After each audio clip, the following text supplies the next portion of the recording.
What is going on? Matt O'Leary here with another New York Jets video on YouTube. Today we are getting into the biggest storylines heading into mandatory minicamp. From Tuesday to Thursday, the New York Jets will be having mandatory minicamp. The last 2 weeks were OTA storylines. Now it's the mandatory stuff. OTA is voluntary. And we're going to get into, heading into this week, a brand new week of New York Jets football, what the biggest storylines to watch for are for the week. The first one's kind of an obvious one, and that is Haason Reddick and whether or not he shows up. He has not been at voluntary OTAs, and there's some speculation that it has to do with his contract. He was traded for by the New York Jets earlier in the offseason as a Bryce Huff replacement, and he is on the final year of a contract that gives him $15 million this year. None of that is guaranteed, and there is no denying that the $15 million is under market value for what he should be playing at based on his production over the last 4 years. He has double-digit sacks in each of the past 4 seasons. He is one of the better pass rushers in football. Now, if I am giving him a new contract, I don't want to go crazy long, as in have it be like this year and then in 25, 26, and 27, or maybe even into like a 4-year deal to 2028.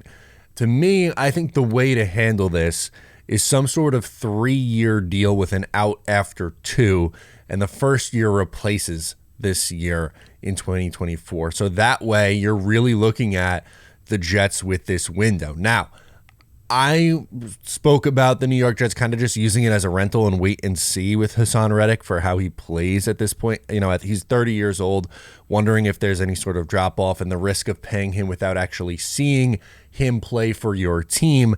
But if the only way to approach this is with a new deal, then I think the way to do it is that it's a new deal for this year and next year, so it's aligning with that Aaron Rodgers window.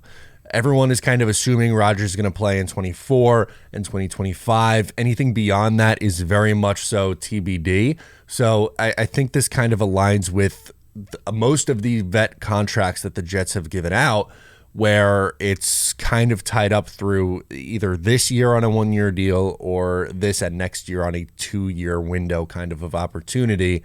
And that's how I would handle it for Haason Reddick. Again, great player, but now is 30 years old.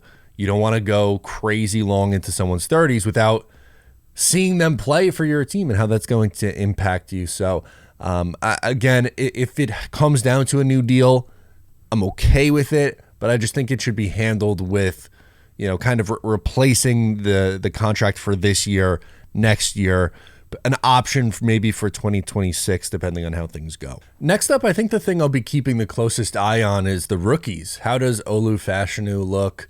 One, because like, is he going to play on the left or the right side, get reps at both? Is it exclusively on the left side as Tyron Smith's backup? Is he holding his own against a really good defensive line? All those things I think are fair questions and things I'm going to be looking for. Where is Malachi Corley on the depth chart? And again, it's a way too early depth chart as we're just in June. Things will obviously change over the next 2 months before the regular season starts. But I will be looking to see like what his usage is. Is he running with the 1s, the 2s? Is Xavier Gipson ahead of him in the slot right now? Because in voluntary OTAs, we're going to minicamp now, but in voluntary OTAs, it seemed like Xavier Gipson was maybe a touch on the higher side in the pecking order for those two. And then I guess you get into, does Braylon Allen and Isaiah Davis-Strong OTAs continue? Both those guys, the rookie running backs, I thought stood out as a positive with no Breece Hall. Both guys got a lot of looks. Braylon Allen has, in my opinion, separated himself as the RB2 for now. We'll see if that changes or if that continues. And then guys like Quantez Stiggers, man, was making some plays against Allen Lazard, had a pick 6 in one of the OTA practices against Tyrod Taylor.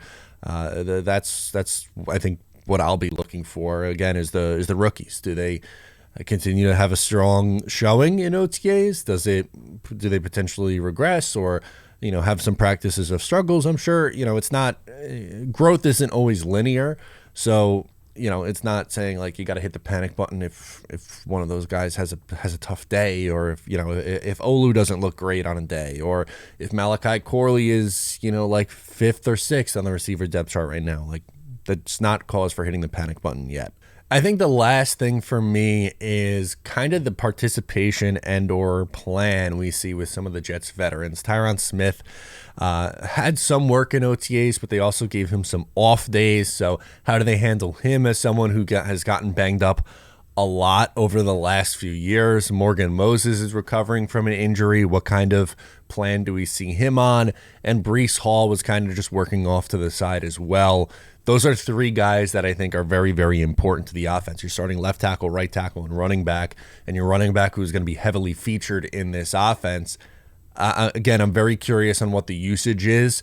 That's something I'll be keeping an eye on, but I don't think that's, like, if we're not seeing a lot of those guys, that is fine by me. I'm good with taking it slow. You need these guys healthy for September. Wearing them out in June, July, August doesn't really make any sense for the New York Jets. So those are the things I'm going to be watching for this week. Let me know your thoughts down below in the comments. Is there something that I missed that you will be watching for? Do you have a take on any of the things that I went over? Let me know in the comments. Subscribe if you're new. Guys, leave a like before you get out of here. Tell your friends to come watch these videos. I'm Matt, and I'll catch you next time.